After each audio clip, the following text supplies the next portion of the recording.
dan bersama rohmu. Inilah Injil suci menurut Santo Matius. Dimuliakanlah Tuhan. Sekali peristiwa setelah mendengar berita pembunuhan Yohanes Pembaptis, menyingkirlah Yesus dengan naik perahu. Ia bermaksud mengasingkan diri ke suatu tempat yang sunyi. Tetapi orang banyak mendengarnya dan mengikuti dia dengan mengambil jalan darat dari kota-kota mereka. Ketika Yesus mendarat, ia melihat banyak orang yang besar jumlahnya, maka tergeraklah hatinya oleh belas kasih kepada mereka, dan ia menyembuhkan mereka yang sakit. Menjelang malam, para murid Yesus datang kepadanya dan berkata, "Tempat ini sunyi dan hari sudah mulai malam. Suruhlah orang banyak itu pergi supaya dapat membeli makanan di desa-desa." Tetapi Yesus berkata kepada mereka, "Mereka tidak perlu pergi, kalian saja yang memberi makan mereka." Jawab mereka, "Pada kami hanya ada 5 buah roti dan 2 ekor ikan." Yesus berkata, "Bawalah kemari." Lalu disuruhnya orang banyak itu duduk di rumput. Setelah itu ia mengambil ke-5 buah roti dan ke-2 ekor ikan, sambil menengadah ke langit, diucapkannya doa berkat, dibagi-baginya roti itu dan diberikannya kepada para murid. Para murid lalu membagi-bagikan kepada orang banyak.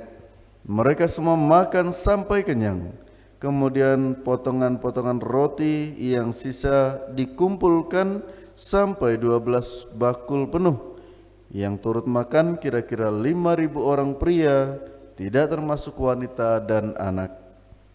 Demikianlah sabda Tuhan. Terpujilah Kristus. Saudara-saudariku yang dikasihi Tuhan, dalam sekali peristiwa Yesus dalam bacaan Injil memberikan kita 3 gambaran kekuatan.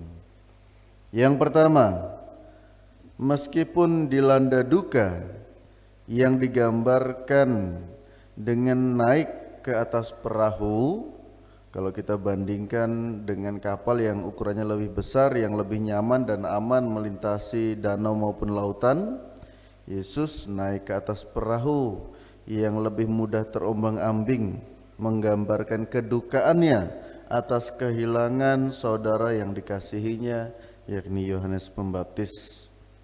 Akan tetapi dalam duka lara itu, Yesus tidak menutup mata terhadap mereka yang mencari dan membutuhkannya. Bahkan karena melihat situasi sulit orang-orang yang ada di sekitar, ia tetap memberikan diri untuk membantu menyembuhkan. Dan bahkan ketika mereka membutuhkan kebutuhan pokok, yakni makanan, Yesus mengajak para murid untuk mengucap syukur atas berkat yang walaupun di mata para murid tampaknya kecil, kurang, dan tidak mampu untuk mencukupi segala kebutuhan. Yesus mengajarkan ketiga hal ini agar kita dapat menjadi murid-murid yang kuat meskipun tengah menghadapi kesulitan, duka maupun penderitaan, selalu melihat sekitar, tidak hanya menunduk, karena ketika kita menunduk dalam kesedihan, kita tidak akan mampu menatap sesama kita yang ada di sekitar, yang bahkan mungkin lebih sulit dari yang sedang kita alami.